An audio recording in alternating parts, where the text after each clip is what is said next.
ফতেপুর গ্রামে বাস করত এক ছোট্ট কিশোর নাম রাহুল। রাহুল খুব চঞ্চল ছিল, কিন্তু সত্যবাদী হতে তার ভীষণ আলসেমি। স্কুলে কাজ না করলে নানা অজুহাত বানিয়ে বলতো, আবার কোনো ভুল করলে দোষ অন্যের ঘাড়ে চাপিয়ে দিত।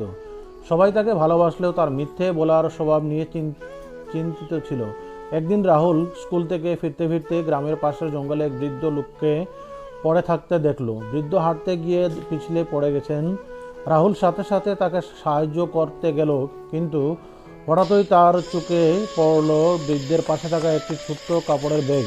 ব্যাগ খুলতেই রাহুল দেখলো ভেতরে বেশ কিছু টাকা আর নথিপত্র। তার মনে লোভ জন্মালো, এগুলো দিয়ে নিয়ে নিলে কেউ জানবেই না। কিন্তু পর মুহূর্তেই তার চোখে পড়ল বৃদ্ধের কষ্টে ভরা মুখটি।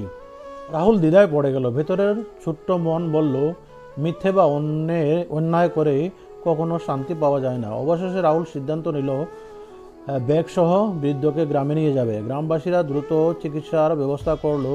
বৃদ্ধ সুস্থ হয়ে রাহুলকে জড়িয়ে ধরে বললেন, তুমি আমার প্রিয় নাতির মতো। তোমার সততার কারণে আজ আমি বাঁচলাম, আর আমার গুরুত্বপূর্ণ নথিগুলিও নিরাপদে রইল। ঘটনাটি শুনে গ্রামের সবাই রাহুলকে প্রশংসা করলো। শিক্ষক বললেন, সত্য ও সৎ কাজ মানুষকে বড় করে তোলে।